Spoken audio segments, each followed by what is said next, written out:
Bien, bienvenidos a una nueva edición de Cara a Cara y de inmediato voy a presentar al invitado que tenemos esta noche. Se trata del fiscal adjunto supremo titular Javier Luna García. Él está aquí con nosotros, le damos la más cordial bienvenida. Gracias por estar aquí en Cara a Cara. Bueno, en una situación, en un momento en que el Ministerio Público está en el ojo de la tormenta. ¿Cómo se está viviendo esta situación dentro de la Fiscalía de la Nación en particular?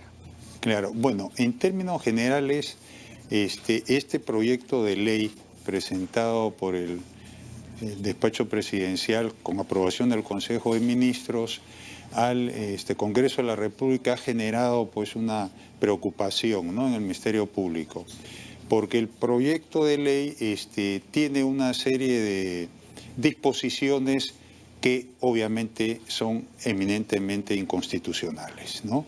En particular, por ejemplo, específicamente, ¿qué caso? Por ejemplo, el primer dispositivo suspende en ejercicio de las funciones al fiscal de la Nación y a todos los fiscales supremos titulares actuales, y conforma una junta transitoria de fiscales supremos a fin de garantizar la autonomía del referido organismo.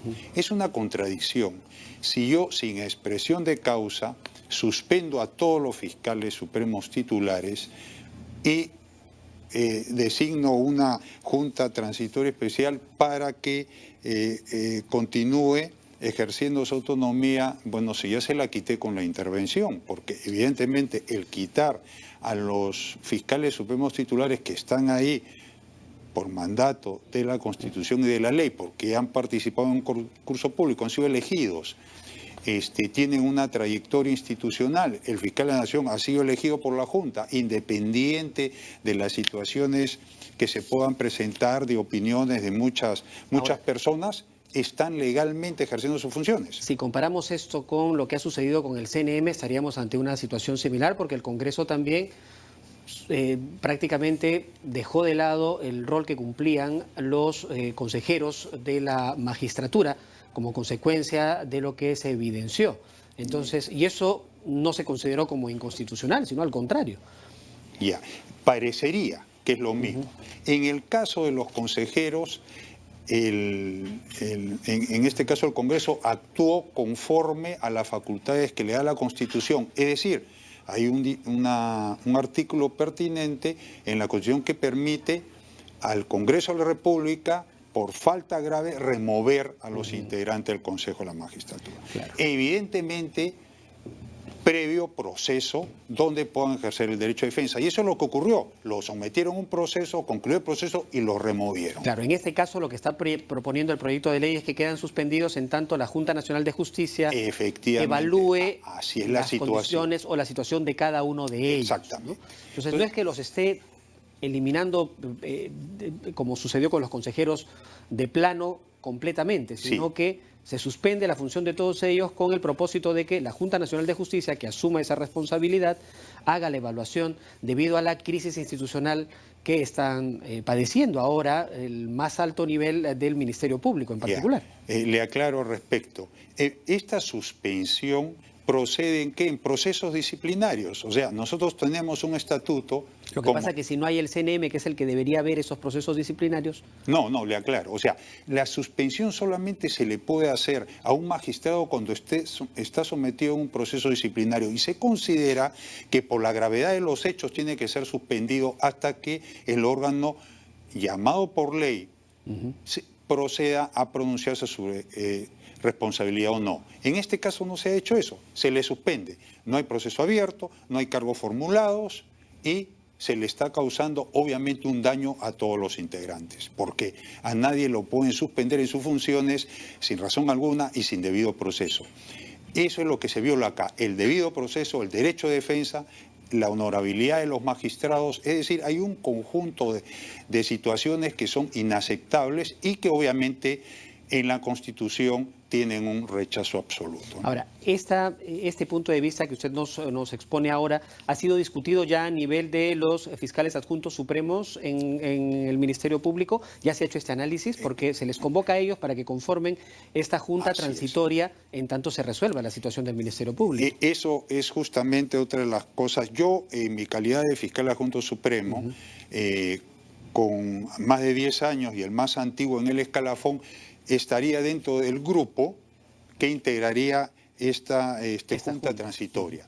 Y yo ya lo he señalado y lo vuelvo a reiterar aquí, ni bien, si es que este proyecto de ley, que espero que no sea así, es aprobado y es promulgado y entra en vigencia, en la sesión en la cual se convoque a los integrantes para iniciar sus actividades, yo lo primero que haría es formular mi renuncia, justamente por razones de carácter constitucional. Entonces usted no aceptaría, porque si usted es el más antiguo, podría tener la posibilidad de ser el fiscal de la Nación provisional de acuerdo a lo que se ha propuesto. ¿Y usted no aceptaría dicha disposición? De ninguna manera, porque considero que esta norma es inconstitucional. Y nosotros los magistrados, cuando juramentamos el cargo, juramos defender y cumplir la Constitución y las leyes de la República. Obviamente, una ley que es inconstitucional, ningún magistrado, ni juez, ni fiscal está obligado a acatarla. Ahora, acá hay otra situación que es bastante complicada también, que es lo que se está viviendo con la situación del fiscal de la Nación.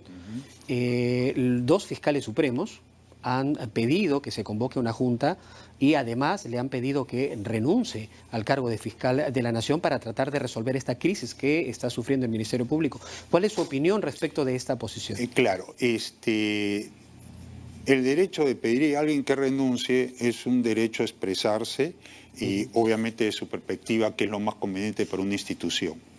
La persona a la cual se le pide puede o no aceptarla. El mandato del fiscal de la Nación es por 3 años conforme a la Constitución y solamente puede ser removido por renuncia o por las causales que señala la ley. Ninguna de ellas es una medida de estas. De acuerdo. Entonces, en ese caso, en ese pedido, ¿cuál es la posición que tiene usted respecto del pedido de renuncia?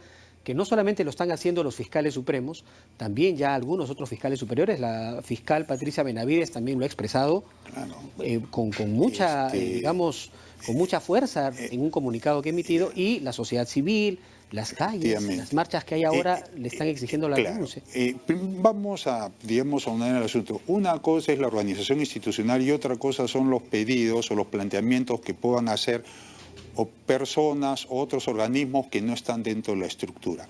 Desde mi punto de vista, el Ministerio Público es un organismo jerarquizado. Esa jerarquía implica un deber de obediencia y respeto a las autoridades.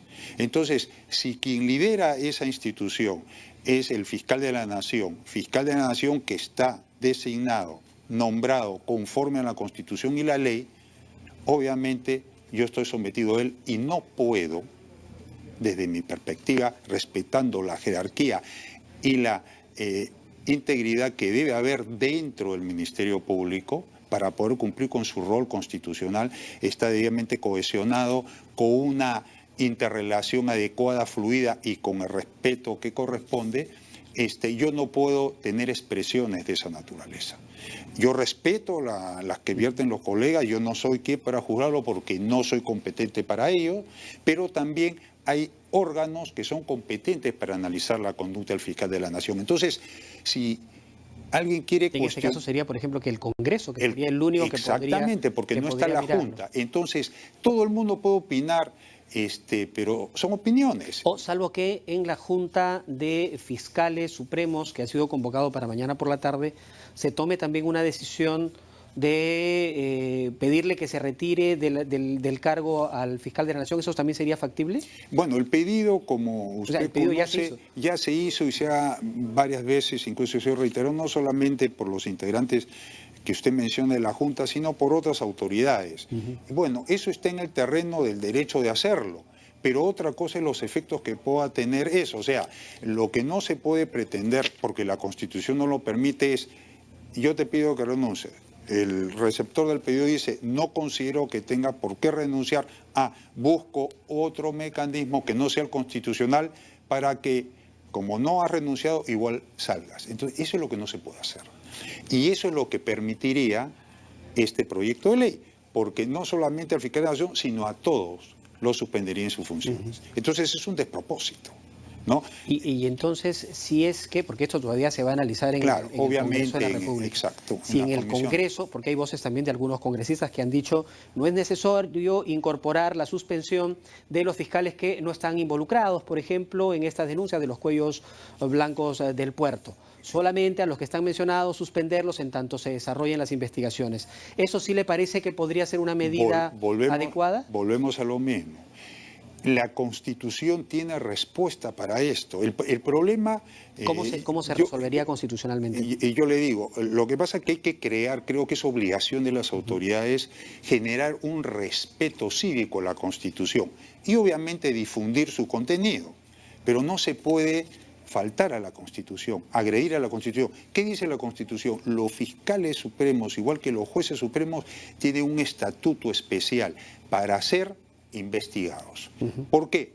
Por infracción de la Constitución o por cualquier hecho que implique incluso un delito de función. ¿Y usted considera que lo que ha sucedido ahora el 31, con tratar de remover a 2 fiscales que están llevando un caso cuya repercusión es la postergación, por ejemplo, de la firma del acuerdo con Odebrecht y también las diligencias que estaban programadas para recoger información por parte de personas que quieren colaborar con la aclaración de estos actos de corrupción que se han dado en nuestro país, ¿no sería ya una causal para pedir el apartamiento del fiscal de la Nación, por lo menos su suspensión, de acuerdo a lo que está establecido aquí? Claro, por eso le vuelvo a decir, yo no estoy en condición de poder juzgar la conducta de mi superior. Para eso, ese es el orden constitucional. No es que no todo el mundo tiene derecho a opinar, todo el mundo tiene derecho a opinar. Eso puede ser un escenario extrainstitucional, pero dentro de la institución hay una jerarquía y esa jerarquía tiene que respetarse. Hay un órgano que va a evaluar lo que usted dice, si efectivamente fue un acto que afecta, no afecta. Porque imagínese usted en una corporación como el Ministerio Público, si cada persona... No, lo que pasa es que si, llevándolo a un escenario militar, por ejemplo, si un general decide actuar de una manera que va contra las normas o que afecta el trabajo que se le ha asignado, un inferior no obedecería y por el contrario aclararía por qué toma una posición distinta, que es un poco lo que ha sucedido con algunos fiscales, incluso dentro de la misma institución, respecto de esta decisión que ha tomado. Por eso mi pregunta a usted, porque usted podría ser uno de los fiscales, claro, podría ser el fiscal de la Nación, transitorio, provisional, de acuerdo a este acuerdo de ley. Por eso es muy importante conocer su punto de vista desde la legalidad, ¿no? Le agradezco más bien el espacio para eso. El ejemplo militar que usted me pone, hay un código que dice que una orden manifiestamente ilegal no la va a cumplir el subalterno. ¿Por qué? Porque el subalterno también es procesado. Entonces es otra lógica. Aquí estamos hablando de que pueden haber personas, quiero generalizar el tema y quiero que usted me comprenda, de que no están de acuerdo con tal o cual decisión que se tome en cuanto al manejo y la administración de la institución. Eso me parece que no corresponde. Es mi opinión.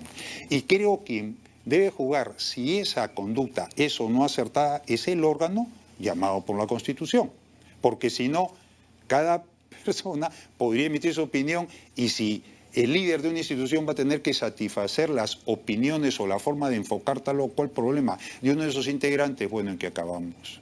Bueno, esperemos que mañana la Junta de Fiscales Supremos, que ya ha sido convocado para la tarde, termine de resolver este problema. Muchas gracias por estar con nosotros. No, qué ocurrencia. Al contrario, gracias a usted. Javier Luna García, fiscal adjunto supremo titular del Ministerio Público, ha estado conversando con nosotros. Hacemos una pausa y volvemos con nuestro siguiente invitado.